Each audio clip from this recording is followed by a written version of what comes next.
बिस्मिल्लाहिर्रहमानिर्रहीम। अस्सलाम वालेकुम रहमतुल्लाहि व बरकातुहू। अजीज़ तलबा, कल हमने पढ़ा था पॉवर्टी।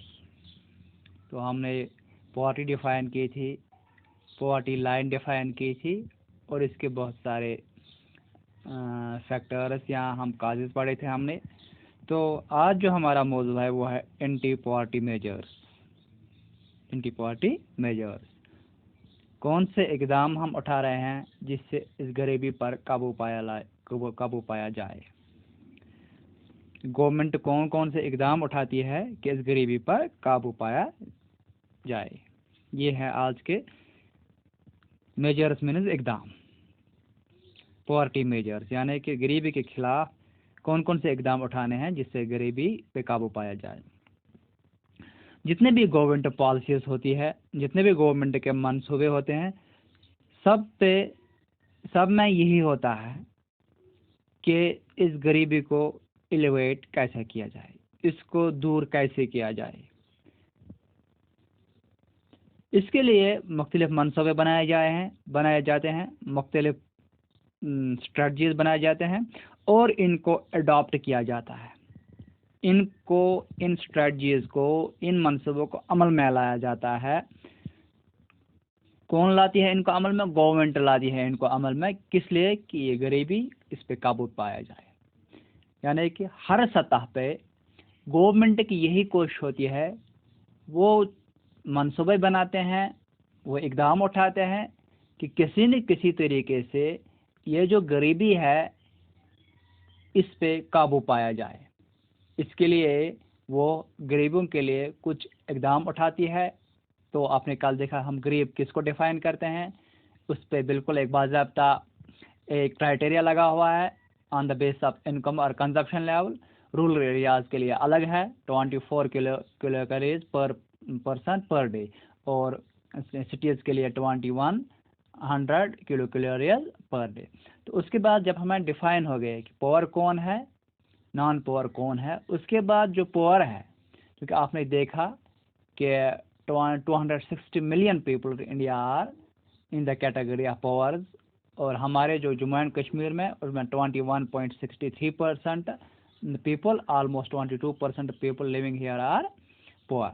तो इसी ज़मीन में गवर्नमेंट की जिम्मेदारी बनती है कि वो पॉलिसीज़ बनाए, वो मंसूबे बनाए, स्ट्रेटजीज़ बनाए कि इस गरीबी को दिन ब दिन कम किया जाए या इस पर काबू किया जाए, ताकि जो जितने भी मुल्क में जितने भी आबादी अबव पॉवर्टी लाइन होगी उतना मुल्क खुशहाल होगा। तो जो गवर्नमेंट ऑफ इंडिया है, इसने भी बहुत सारे कदम उठाए इस बारे में, ताकि ये जो गरीबी की वबा है, गरीबी की जो प्रॉब्लम है, इसको किसी हद तक सुधारा जाए। तो जो मेजर गवर्नमेंट प्रोग्राम्स है, जो बड़े बड़े प्रोग्राम उठाए इन्होंने कि गरीबी के लिए कोई हल निकाला जाए, हर वक्त उन्होंने कि वक्त टाइम से टाइम पे उन्होंने ये प्रोग्राम चेंज किए या प्रोग्राम बनाए। तो उनमें से मेजर प्रोग्राम जो वो ये है, पहले है मनरेगा, जिसको हम बोलते हैं MGNREGA। ये 2005 में लॉन्च हुई। इसकी फुल फॉर्म क्या है? Mahatma Gandhi national rural employment guarantee act. Rural areas के लिए बनाई गई है।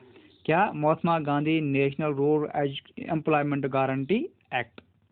इसमें क्या किया जाता है? इसमें इन्होंने लाजमी तौर पर रखा जो अनस्किल्ड लेबर है, यानी कि जिनके पास कोई हुनर नहीं है, कशर पड़ी मैंने मजूर वन सुद स्किल्ड गए, छान दसिल प्लम्बर इलेक्ट्रिशियन स्किल्ड, मतलब कह चीज असल पे जाना। आम मजूर हेक ना बिजली फिटिंग करे कि। इसी तरह आम बंदा मैसन का काम नहीं कर सकता है, आम बंदा प्लम्बरिंग नहीं कर सकता है, इसके लिए हुनर होना चाहिए। तो ये प्रोग्राम ने किन लिए? अनस्किल्ड, जिनके पास कोई हुनर नहीं होना, शुद्ध हुई तो याद मजूर खतर कि हर घर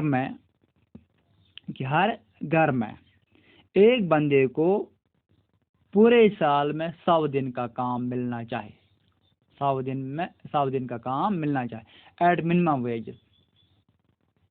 वेजेस जो मजदूरी होगी वो कम से कम होनी चाहिए।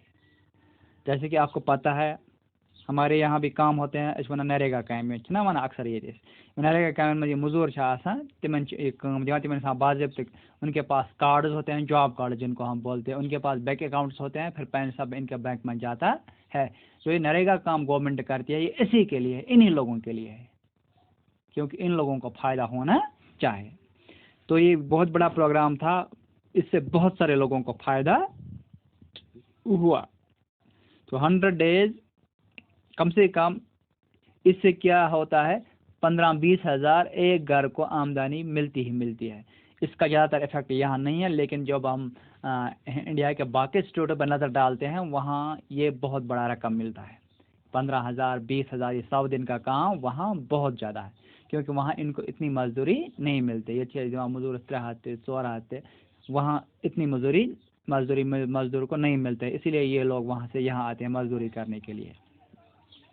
ये थी पहली पॉलिसी, यहाँ पहला प्रोग्राम जिसको हम मनरेगा के नाम से जानते हैं, Mahatma Gandhi national rural education employment guarantee act 2005 में ये स्कीम। इसके बाद एक और स्कीम थी NFWP national food for work programme, food for work programme, काम के बदले अनाज। ये कब लॉन्च हुई? 2004 में। ये कितने डिस्ट्रिक्ट्स में, हिंदुस्तान के 150 डिस्ट्रिक्ट्स में लागू की गई। Food grains are provide free of cost to the states. Food grains जो स्टेट्स को दिए फ्री ऑफ कॉस्ट दिए इन लोगों के लिए, जिनके पास कोई काम या बिल्कुल गरीब लोग हैं, इनके लिए free of cost in states में लोगों को ले दिए गए।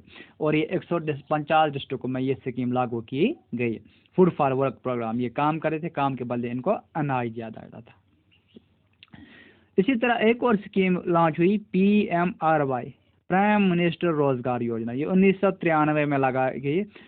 इसका मकसद क्या था? Create self employment for educated youth. जो पढ़े लिखे लोग हैं वो खुद अपनी नौकरी करनी चाहिए, यानी कि वो छोटे छोटे यूनिट्स खोलने चाह रहे, दुकान है या कुछ और, उनकी नौकरी खुद इनकी नौकरी आनी चाहिए, सेल्फ एम्प्लॉयमेंट। ये ज़रूरी नहीं है कि वो गवर्नमेंट जॉब ढूंढे। इसके बाद इसी तरह एक और स्कीम आई 1995 में, REGP rural employment guarantee programme, यानी कि सिर्फ ये देहाती इलाकों के लिए आई 1995 में।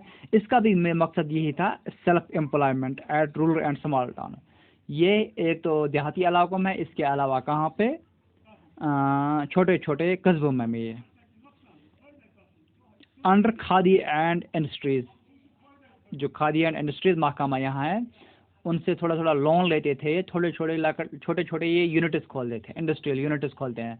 मिसाल के तौर पर किसी ने शहद बनाने का काम स्टार्ट किया, किसी ने यहाँ से प्लाईवुड निकालने का काम स्टार्ट किया, कोई मतलब छोटी छोटी लेवल पे कोई बंदा अचार बना रहा है, पूरा डिस्ट्रिक्ट को सप्लाई कर रहा है, ठीक है ना। इसी तरह कोई बंदा मिठाइयाँ बना रहा है या कोई और काम कर रहा है, तो ये छोटे छोटे काम थे। या कोई बंदा कॉपियाँ बना रहा है, ये छोटे छोटे काम इसमें आ रहे थे। तो ये भी एक एम्प्लॉयमेंट जनरेशन का तरीका था।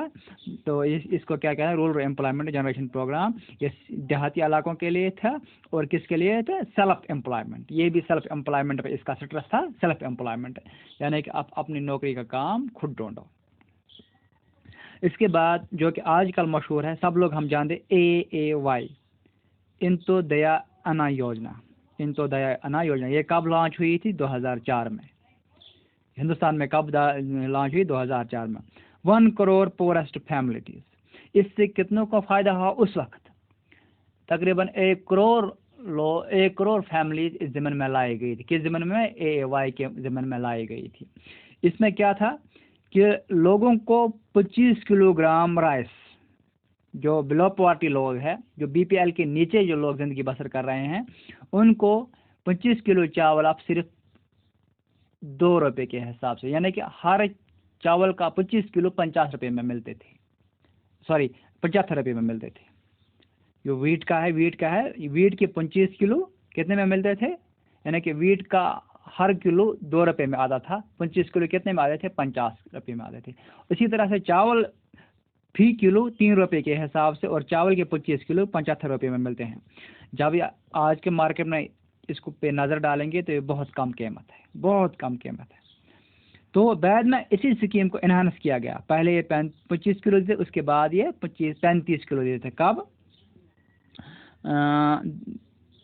2004 में इसको किया गया। पहले 25, फिर इसके बाद कहाँ तक किया गया? 35 किलो तक पहुंचाया गया इसको। यानी कि आप पहले 25 देते थे, बाद में क्या 35 किलो देते थे। इसी रेट से राइस पर केजी 3 रुपए के हिसाब से और वीट पर केजी 2 रुपए के हिसाब से। इसके बाद जब इन्हें यह लगा कि यह स्कीम ठीक चल रही थे, और 2 बार 50-50 लाख लोगों को, 50-50 लाख फैमिलीज को और ऐड किया। यानी कि एक तो पहले ही इन्होंने प्रोग्राम बनाया था कि इसमें हम 1 करोड़ फैमिलीज इन्वॉल्व करेंगे इस स्कीम में। जो BPL फैमिलीज है, बिलो पॉवर्टी लाइन, 1 करोड़। उसके बाद इसके बाद इन्होंने क्या किया दूसरा, कि अब हम क्या करेंगे, क्योंकि स्कीम ठीक चल रही है, लोगों को फायदा हो रहा है। अब इन्होंने 2 बार, एक बार भी 50 लाख ऐड किया, दूसरी बार भी 50, यानी कि 1 से 2 करोड़ तक। यानी कि इस स्कीम से, जिसको हम AAY के नाम से जाना जाता है, इस स्कीम से तकरीबन 2 करोड़ फैमिलीज को फायदा पहुंचा पूरे इंडिया में। इसके अलावा ये जो हाउस होल्ड्स है, मकान बनाने के लिए भी किस्तों में पैसे अदा कर रही है, पर शायद हर फैमिली के लिए जो बिलो पॉवर्टी लाइन आ रही है और जो इनके मतलब दायरे में आ रहे हैं, तकरीबन 75,000 रुपये मकान बनाने के लिए दे रहे हैं मुख्तलिफ किस्तों में। तो ये थे कुछ प्रोग्राम्स, जो ये थे कुछ इकदाम जो हिंदुस्तान की गवर्नमेंट ने गरीबी को काबू में लाने के लिए उठाए थे। आज के लिए इतना ही, बाकी वसल्लम।